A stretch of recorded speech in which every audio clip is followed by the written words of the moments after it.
Unfortunate. May katangahan mo. Katangahan. Hindi unfortunate yun. Katangahan mo sa pag-hike. Katangahan sa pag-hike. Yan yung ganyan-ganyan. O, pa-video-video ka tapos naglaglag ka dun. No? Yeah, ganyan ka-steep yan. Yan. Ganyan ka-steep. Nahulog ako. Yan. Hindi ako.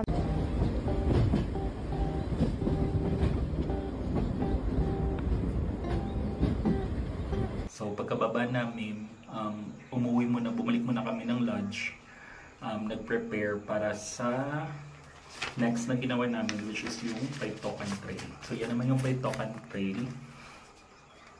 Yung guide fee niya is for 10 packs din, 1,000 pesos for 10 packs. Okay siya for beginners, yung trail, kabuuan ng trail. Depende sa options nyo kasi merong dadaan kayo ng underground river or meron kayong option na aakyat kayo pabalik na lang sa Sagada Weaving. So kami, ginawa namin lahat. Una pumunta kami ng church, so nagkwento din si ate nung history ng church. So after Marlboro Hills, magpapaywakan mo kami. Pwede paywakan, sure? Yeah, paywakan tour. Yung lola niyo pagod na. Lola mo pagod na. Nakapungkod na. Kakasimula pa lang pagod na. Nandito yung church. Ayun na. 12,000 steps na kaya. Pagod na.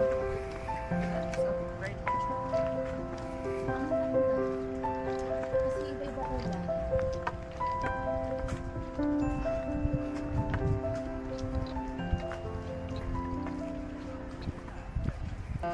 Po muna tayo. Ito po is history na po ngayon.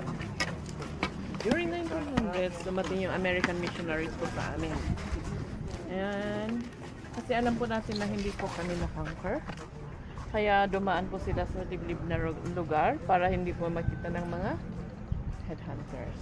Kasi kami po noon is headhunters. Headhunters po yung Western Cordillera po.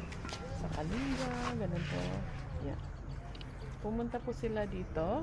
And then, yung pumunta po rito is si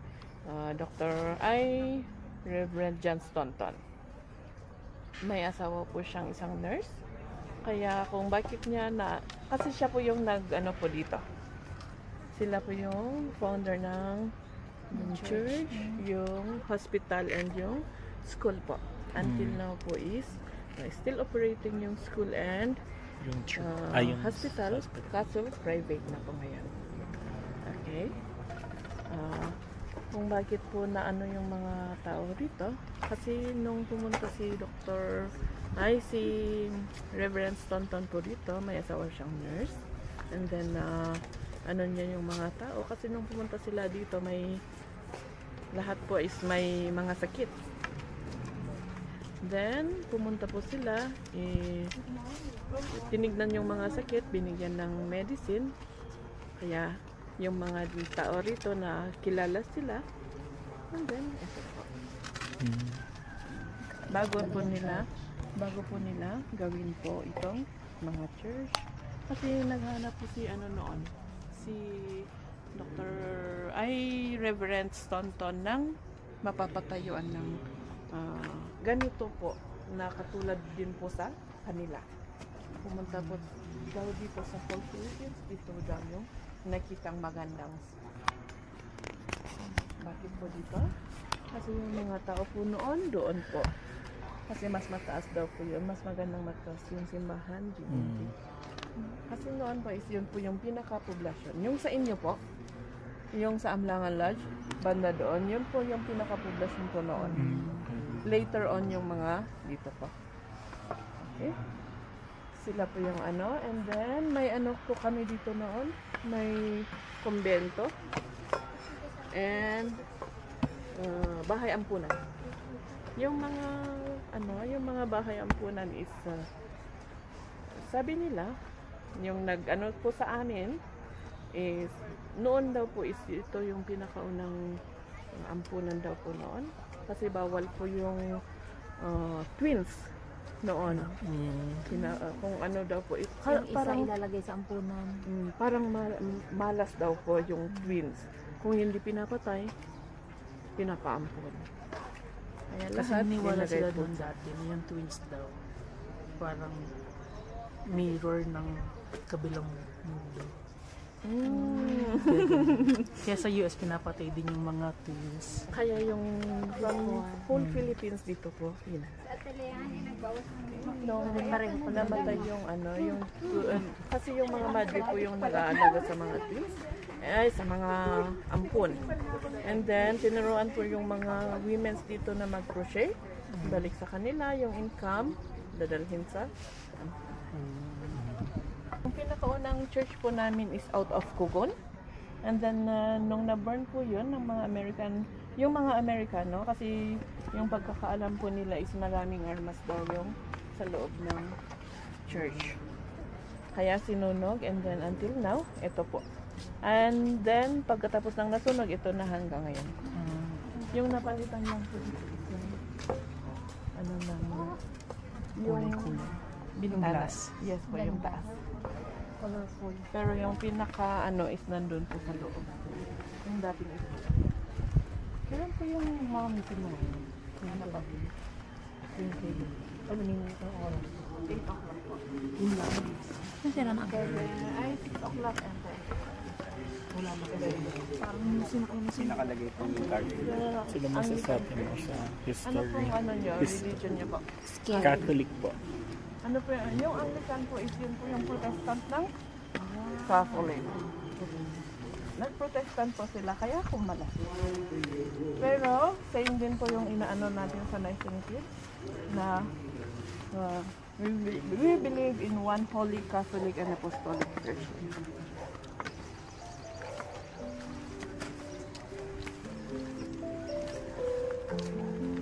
And then yung paaralan, and then yung sa hospital is galing po doon sa Malaya, sa Bumoto area, northern part of Sagada, kasi ito po is puro kamote po. Na nakita ng mga American missionaries na maraming seedlings po doon. Kumuha po sila, kinanin po ng mga ninuno po namin dito. Kasama yung mga American missionaries. Hindi ko maganda oh. Ano po puno yan? Willow? Ito po? Hapo. Ano ba yan? Bush, sorry, hindi ko pa naman. Maganda. Kulay niya yung ang red na.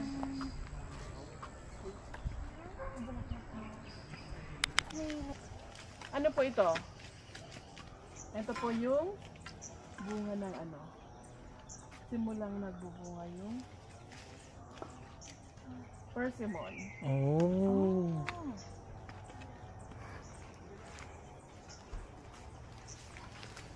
Cute. Parang nakatikim mo.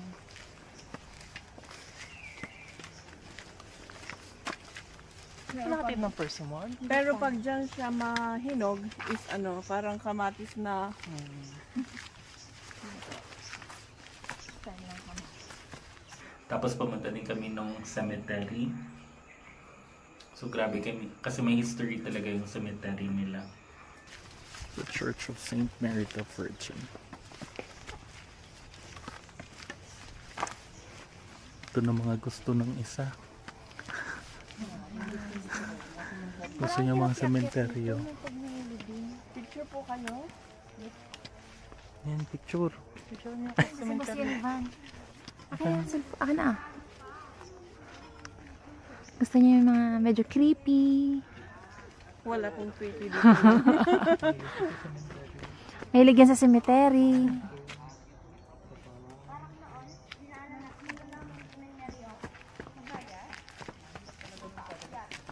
Ito po yung trail natin, ah. Hindi po, dito po. Ah, dito tayo sana. Kuya! Ayoko. Ah.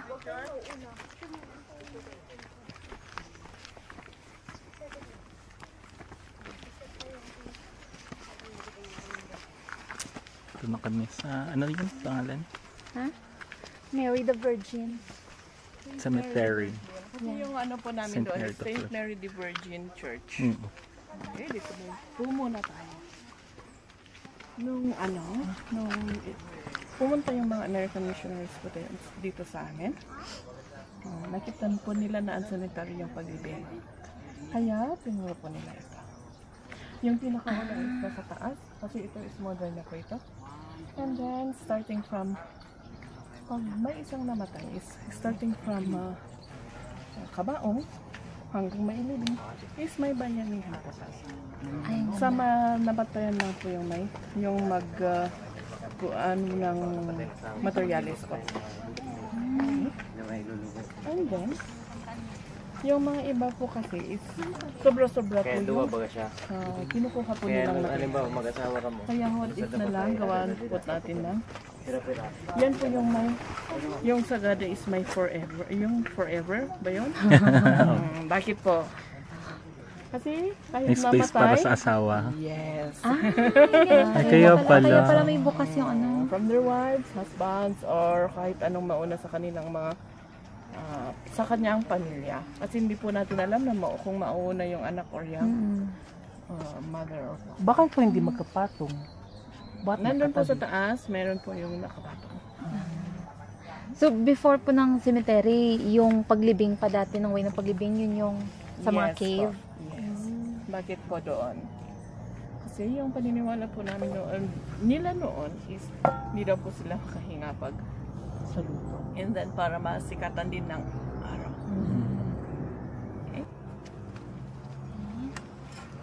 Ang dami natututunan. Diba?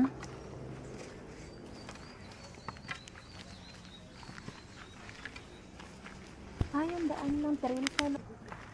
Picture ba ito ba? Veterans Tomb po.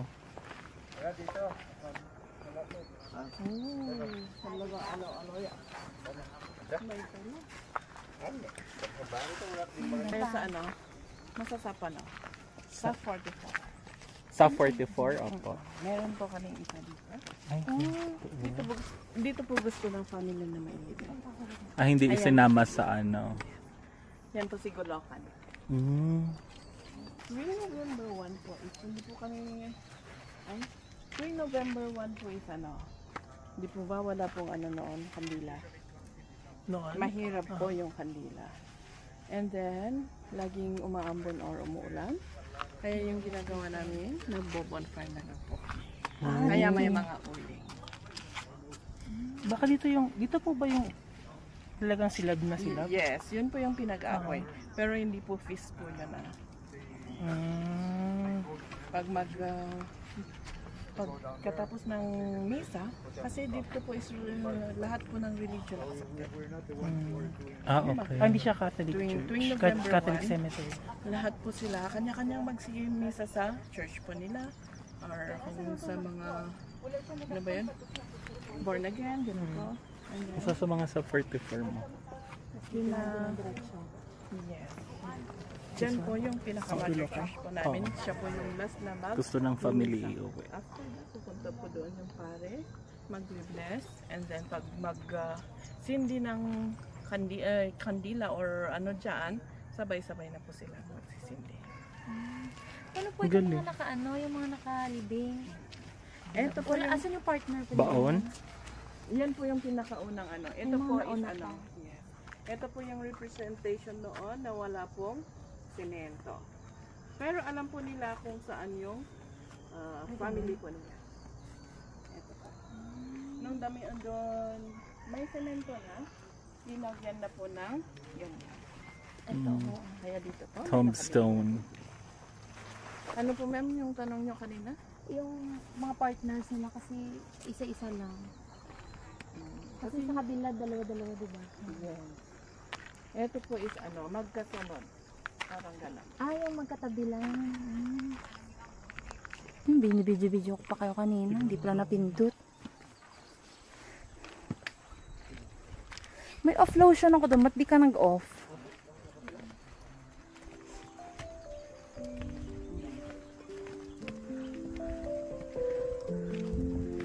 See? May tungkod yung mga oldies.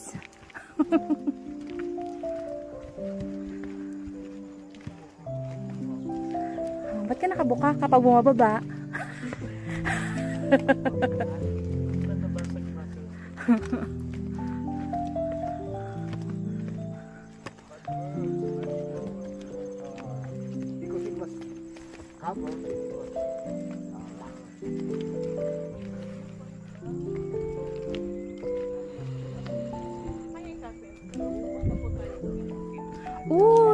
Nakita ko na pala siya dito, oh.